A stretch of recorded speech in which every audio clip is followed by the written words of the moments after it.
എന്റെ സമയം ചെലവഴിക്കുക എന്നത് നിങ്ങളുടെ ജോലിയല്ല. എന്റെ സമയം ചെലവഴിക്കുക എന്നത് നിങ്ങളുടെ ജോലിയാണ്. അതായത് എന്റെ കലണ്ടറിൽ നിങ്ങൾക്ക് എത്ര സ്ലോട്ടുകൾ ഉണ്ടെന്ന് നോക്കി ഞാൻ നിങ്ങളെ അളക്കുന്നില്ല. എന്റെ കലണ്ടറിൽ നിങ്ങൾക്ക് ലഭിക്കുന്ന കുറച്ച് സ്ലോട്ടുകൾ ഉപയോഗിച്ച് നിങ്ങൾ എത്രത്തോളം ഫലപ്രദമാണെന്ന് നോക്കിയാണ് ഞാൻ നിങ്ങളെ അളക്കുന്നത്. ശരി, എല്ലാവരും ഇരിക്കൂ. കേൾക്കൂ, ഞാൻ കളിക്കാൻ വന്നതല്ല, ഞാൻ ജോലിക്ക് വന്നു. അവർ എനിക്ക് 45 മിനിറ്റ് തന്നു. ഞാൻ 92 സ്ലൈഡുകളുമായി വന്നു. Buckle up. ക്ഷമിക്കണം, ഞാൻ പരുഷമായി പെരുമാറുന്നു. എന്റെ ജാക്കറ്റ് ഊരാൻ എനിക്ക് നിങ്ങളുടെ അനുമതിയുണ്ടോ? മികച്ചത്. ഇതിൽ 5 ലെവലുകളുണ്ട്. നിങ്ങൾ ചിന്തിക്കണമെന്ന് ഞാൻ ആഗ്രഹിക്കുന്നു. ഞാൻ അവ വളരെ വേഗത്തിൽ പരിശോധിക്കാൻ പോകുന്നു. എനിക്ക് സഹായിക്കാൻ എന്റെ ബോർഡുണ്ട്, കാരണം ഈ ലെവലുകൾ നമുക്കോരോരുത്തർക്കും എന്താണ് അർത്ഥമാക്കുന്നതെന്ന് വിശദീകരിക്കാൻ ഞാൻ ആഗ്രഹിക്കുന്നു. കുടുംബമേ, എന്റെ ഹൃദയത്തിന്റെ കൃപയിൽ നിന്ന് ഇത് കേൾക്കൂ. എന്റെ വാക്കുകൾ പരാജയപ്പെട്ടാൽ എന്റെ ഹൃദയത്തെ കേൾക്കൂ. അംഗീകാരത്തിന്റെ തുടക്കം നിങ്ങൾ എവിടെയാണോ അവിടെ നിന്ന് വ്യത്യസ്തമാണ്. പക്ഷേ നിങ്ങൾക്ക് എവിടെയായിരിക്കാൻ കഴിയുമെന്നതിന്റെ അടുത്തെങ്ങും എത്താത്ത ഒരു അവസ്ഥയാണ് എന്ന എളിമയോടെയാണ് അത് ആരംഭിക്കുന്നത്. അതിനാൽ ഒരു സംരംഭകനാകാനുള്ള ആദ്യ ലെവൽ ഒരു പ്രൊഫഷണലാകുക എന്നതാണ്.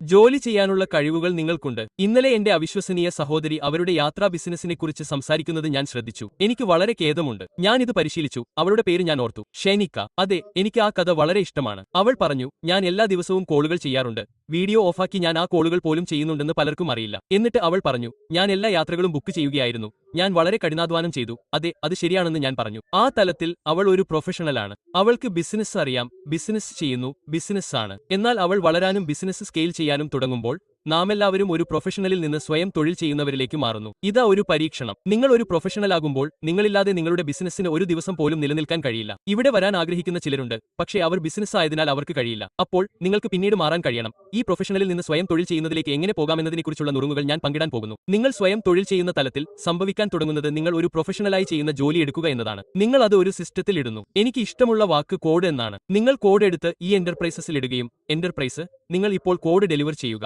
ഞാൻ നിങ്ങളെ നിരീക്ഷിക്കും എന്ന് പറയുകയും ചെയ്യുന്നു. സ്വയം തൊഴിൽ ചെയ്യുന്നതിനേക്കാൾ ഉയർന്ന തലം ഒരു ബിസിനസ് ഉടമയാകുക എന്നതാണ്. നിങ്ങൾ ഒരു ബിസിനസ് ഉടമയാകുമ്പോൾ ശ്രദ്ധിക്കേണ്ട ചില കാര്യങ്ങളുണ്ട്. ആദ്യം നിങ്ങൾക്ക് ഇനി ഒരു ചാനൽ ഇല്ല എന്നതാണ്. നിങ്ങൾക്ക് ഇപ്പോൾ ഒന്നിലധികം ചാനലുകളുണ്ട്. ഇത് എന്തുകൊണ്ട് പ്രധാനമാണ്? കാരണം ബിസിനസ് ഉടമകൾ സങ്കീർണത കൈകാര്യം ചെയ്യുന്നു. കോഡ് നിങ്ങൾ ചെയ്യുന്ന ജോലി എടുക്കുന്നു, അത് ലളിതമാക്കുന്നു, അത് നൽകുന്നു. നിങ്ങൾ ഒരു ബിസിനസ് ഉടമയാകുമ്പോൾ നിങ്ങളുടെ ബിസിനസ്സിൽ സങ്കീർണമായ കാര്യങ്ങൾ അവതരിപ്പിക്കപ്പെടുന്നതിനാൽ നിങ്ങൾ ഇപ്പോൾ നിരവധി കോഡുകൾ വികസിപ്പിക്കേണ്ടതുണ്ട്. ഇത് ഒരു നിമിഷത്തിനുള്ളിൽ പ്രായോഗികമാക്കുന്നതിന് ഞാൻ ചില ഉദാഹരണങ്ങൾ നൽകാൻ പോകുന്നു. പ്രൊഫഷണൽ, സ്വയം തൊഴിൽ, ബിസിനസ് ഉടമ. എനിക്ക് ഈ പ്രസ്താവനയുണ്ട്, എന്നോട് ക്ഷമിക്കൂ.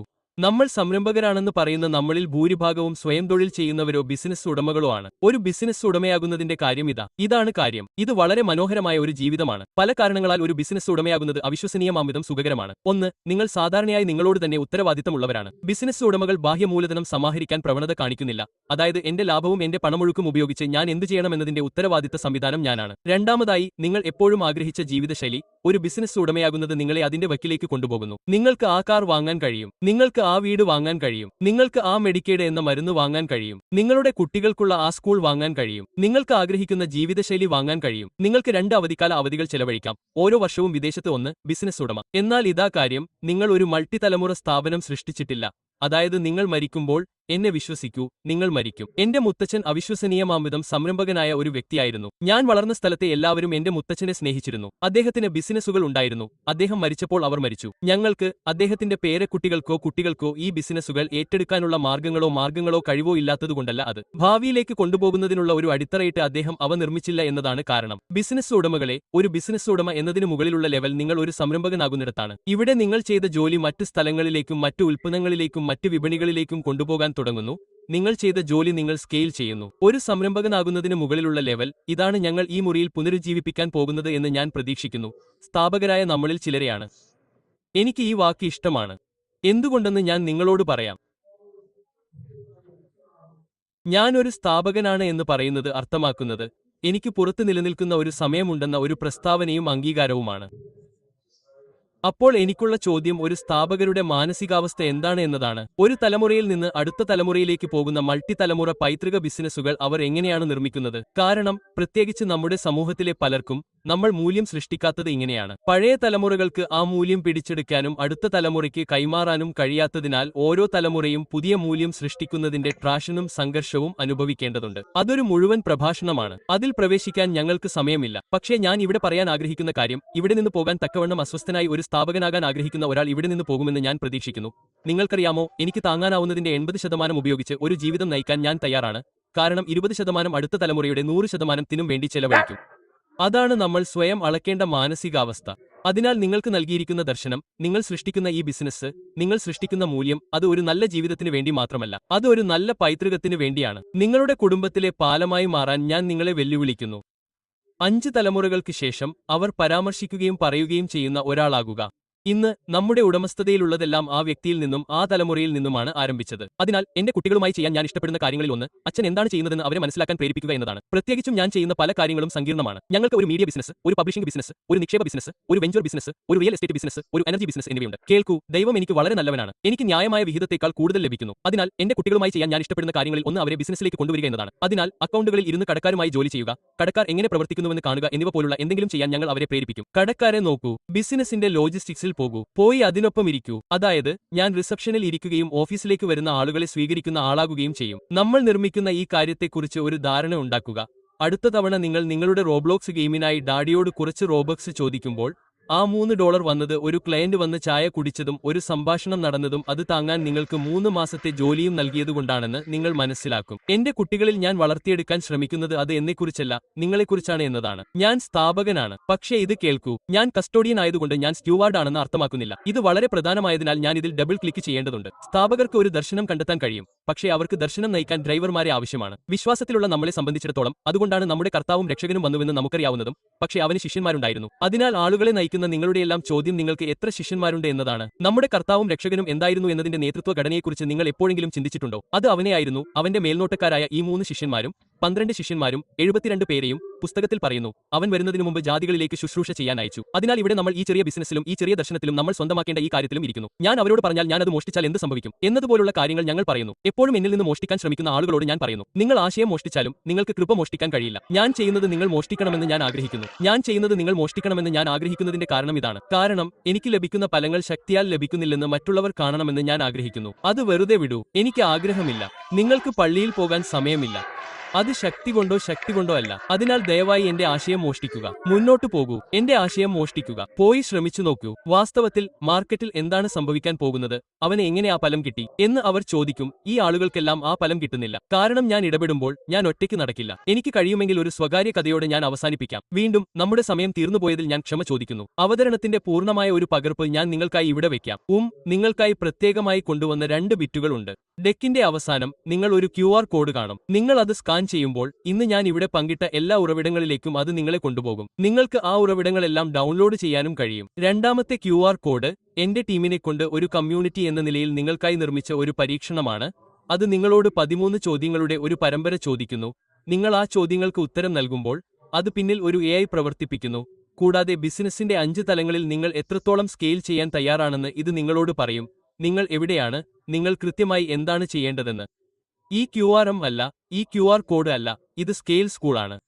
അതിനാൽ നിങ്ങൾ അവയിൽ നടപ്പിലാക്കുമ്പോൾ നിങ്ങൾ കൃത്യമായി എന്താണ് ചെയ്യേണ്ടത്. ഇപ്പോൾ ഒടുവിൽ ഒരു അവസാന കഥ. പിന്നെ ഞാൻ പൂർത്തിയാക്കി. ഇതുമല്ല, ക്ഷമിക്കണം, ഇതുമല്ല, അല്ല, ഞാൻ വന്നില്ല, ഞാൻ സമ്മാനങ്ങളുമായി വന്നു. നമുക്ക് നോക്കാം. കുഴപ്പമില്ല, നമ്മൾ അത് പങ്കിടാം. അങ്ങനെ ഒരു അവസാന കഥ. പിന്നെ ഞാൻ പൂർത്തിയാക്കി. അത് ശരിയാണോ? അവർ നിങ്ങൾ പോകേണ്ടതുപോലെയാണ്. നിങ്ങൾ പോകണം.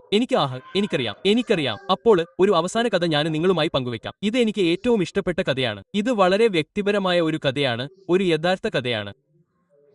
ദൈവം എന്നെ ഈ സീസണിൽ ഈ ഭൂമിയിൽ ഇറക്കിയത് എന്തുകൊണ്ടാണെന്ന് എനിക്ക് തോന്നുന്നു. അങ്ങനെ എനിക്ക് 17 വയസ്സുള്ളപ്പോൾ ഞാൻ പൊതുപ്രസംഗത്തിലെ ലോക ചാമ്പ്യൻഷിപ്പ് നേടി. എന്റെ ജന്മനാടായ ദക്ഷിണാഫ്രിക്കയെക്കുറിച്ച് അറിയാത്തവർക്ക് അബാരേറ്റ് എന്ന ഈ ഒഴിവാക്കൽ സമ്പ്രദായം അനുഭവിക്കേണ്ടി വന്നു. അടിസ്ഥാനപരമായ കുടിയാന്മാര് പറഞ്ഞത് വ്യത്യസ്ത ആളുകൾക്ക് 2 വ്യത്യസ്ത സംവിധാനങ്ങൾ ഉണ്ടായിരുന്നു, 2 വ്യത്യസ്ത നിയമങ്ങൾ ഉണ്ടായിരുന്നു എന്നതാണ്. ഉദാഹരണത്തിന്, എന്റെ ആളുകൾക്ക് ലഭിച്ച വിദ്യാഭ്യാസ നിലവാരം അവരെ പ്രൊഫഷണൽ ജോലികളിൽ ഏർപ്പെടാൻ പ്രാപ്തരാക്കിയില്ല. ഉദാഹരണത്തിന്, അത് ഞങ്ങളെ പ്രത്യേകതരം ജോലികളിൽ ഏർപ്പെടാൻ പ്രാപ്തരാക്കിയില്ല. കഴിയുന്ന കുടുംബങ്ങൾക്ക് അത് വളരെയധികം കലഹങ്ങൾക്ക് ശേഷമാണ്. വർഗ്ഗക്കാരായ ധാരാളം ദക്ഷിണാഫ്രിക്കക്കാര് മികച്ച അവസരങ്ങൾ തേടി US പോലുള്ള രാജ്യങ്ങളിലേക്ക് താമസം മാറി.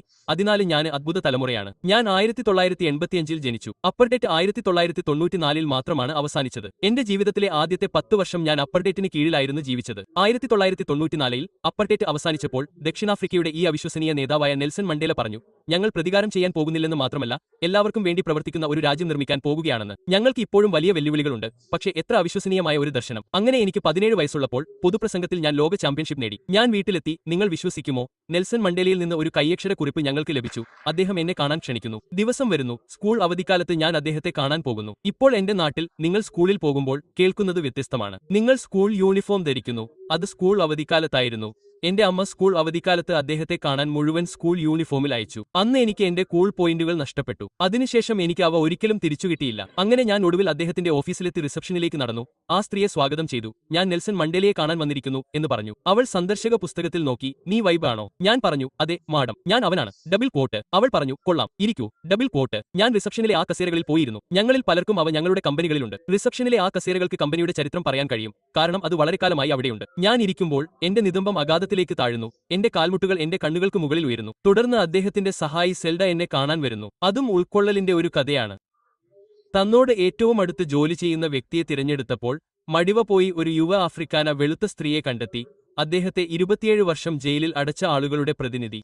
അദ്ദേഹം പറഞ്ഞു, എന്റെ കൂടെ ജോലി ചെയ്യാൻ വരൂ. എന്തൊരു നേതാവ്. അപ്പോൾ അവൾ എന്നെ കാണാൻ വന്ന് അവൾ പറയുന്നു, ഹായ്, നിങ്ങളാണോ?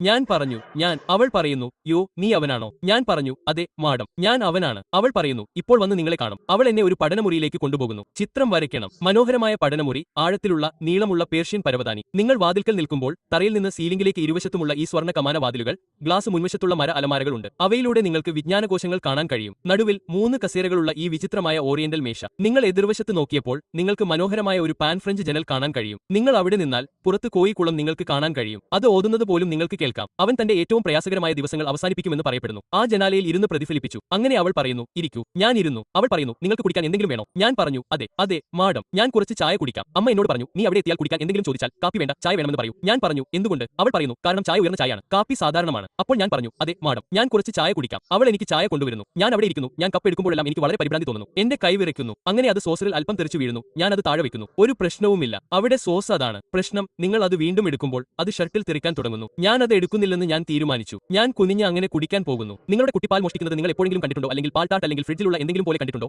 അവർ അത് ഫ്രിഡ്ജിൽ വെച്ച് കഴിക്കുന്നത് നിങ്ങൾ എപ്പോഴെങ്കിലും കണ്ടിട്ടുണ്ടോ? അത് ഇതുപോലെയായിരുന്നു. അപ്പോൾ ഇതാ ഞാൻ ഈ കാപ്പി കുടിക്കാൻ ചാരിയിരിക്കുകയാണ്. പിന്നെ ഞാൻ കേട്ടു, അവൻ എവിടെയാണ്? എന്റെ കാൽമുട്ടുകൾ വിറക്കാൻ തുടങ്ങിയിരിക്കുന്നു. എനിക്ക് ഇഷ്ടമാണ്. ഓ മനുഷ്യ, അത് അവനാണ്. അവൻ വരുന്നു. അതെ മിസ്റ്റർ, അവൻ പഠനത്തിലാണ്. ഇപ്പോൾ മിക്ക ആളുകൾക്കും ഇതറിയില്ല. നെൽസൺ മണ്ടേല ഒരു ഭീമനായിരുന്നു. വാക്കിന്റെ ആലങ്കാരിക അർത്ഥത്തിലല്ല ഞാൻ അത് ഉദ്ദേശിക്കുന്നത്. അക്ഷരാർത്ഥത്തിൽ ഒരു ഭീമൻ എന്നാണ് ഞാൻ ഉദ്ദേശിക്കുന്നത്. എനിക്ക് 185 വയസ്സ്. അപ്പോൾ അതെന്താണ്? അവനെ തൊട്ടാൽ മതി 162. ഞാൻ ഒരു കൊച്ചുകുട്ടിയല്ല. ഞാൻ അവനെ കാണുമ്പോൾ നെൽസൺ മണ്ടേലയ്ക്ക് 66 വയസ്സായിരുന്നു. അവൻ ഒരു ടാങ്കായിരുന്നു. ശാരീരികമായി ഒരു ടാങ്ക്. അതിനാൽ അവൻ എന്നെ കാണാൻ നടന്നു. റോബർട്ട് ഐലൻഡ് കാരണം അവർ അവനെ കൈകൊണ്ട് ജോലി ചെയ്യിച്ചു. അത് അവന്റെ ടെൻഡോണിനെ വേദനിപ്പിച്ചു. അങ്ങനെ അവൻ നടക്കുമ്പോൾ നമ്മളിൽ മിക്കവരും ചെയ്യുന്നത് പോലെ കാലിന്റെ കുതികാൽ കൊണ്ടല്ല, കാലിന്റെ കുതികാൽ കൊണ്ടായിരുന്നു അവൻ നടന്നത്. വളരെ ഉച്ചത്തിലുള്ള നടത്തം. അപ്പോൾ ഞാൻ കേൾക്കുന്നു.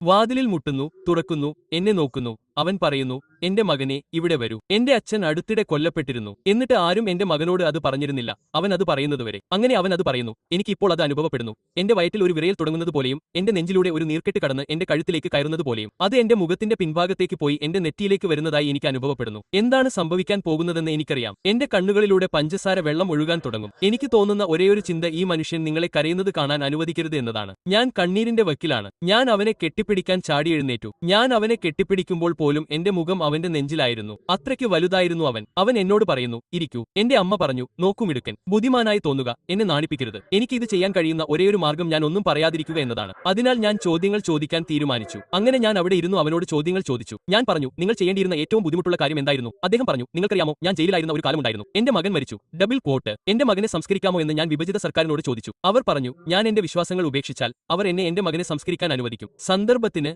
നെൽസൺ മണ്ടേല രാജകുടുംബത്തിൽ ജനിച്ചു. പിതാവ് തന്റെ കുട്ടിയെ സംസ്കരിച്ചില്ലെങ്കിൽ കുട്ടി പരലോകത്തേക്ക് ശിക്ഷിക്കപ്പെടുമെന്നായിരുന്നു അവരുടെ വിശ്വാസം. അവർ അവനോട് പറഞ്ഞു, നീ നിങ്ങളുടെ വിശ്വാസങ്ങൾ ഉപേക്ഷിച്ചാൽ നിന്റെ മകനെ സംസ്കരിക്കാൻ ഞങ്ങൾ നിന്നെ അനുവദിക്കും. അദ്ദേഹം പറഞ്ഞു, അവൻ ഒരിക്കലും ചെയ്തില്ല. കേൾക്കൂ, ഞാൻ നിങ്ങളെല്ലാം സ്നേഹിക്കുന്നു, പക്ഷേ എന്റെ കുട്ടികൾക്കായി ഞാൻ ചെയ്യാത്തതായി ഒന്നുമില്ല. Double quote. അദ്ദേഹത്തിന് അത് ചെയ്യാൻ കഴിയുന്നതിന് എന്ത് ചെയ്യണമെന്ന് എനിക്ക് സങ്കല്പിക്കാൻ കഴിയില്ല. അങ്ങനെ ഞങ്ങൾ മീറ്റിംഗിന്റെ അവസാനത്തിലെത്തി. ഞാൻ പോകുന്നു. അദ്ദേഹം പറയുന്നു. അദ്ദേഹം എന്നെ നോക്കുന്നു. അദ്ദേഹം പറയുന്നു, നിങ്ങൾക്കറിയാമോ? അവർ പറഞ്ഞു, നിങ്ങൾ ഒരു ലോക ചാമ്പ്യനാണ്, ഒരു പൊതു പ്രഭാഷകനാണ്. ഞാൻ പറഞ്ഞു, അതെ. അദ്ദേഹം പറയുന്നു, പക്ഷേ മാഡം, നിങ്ങൾ സംസാരിച്ചിട്ടില്ല.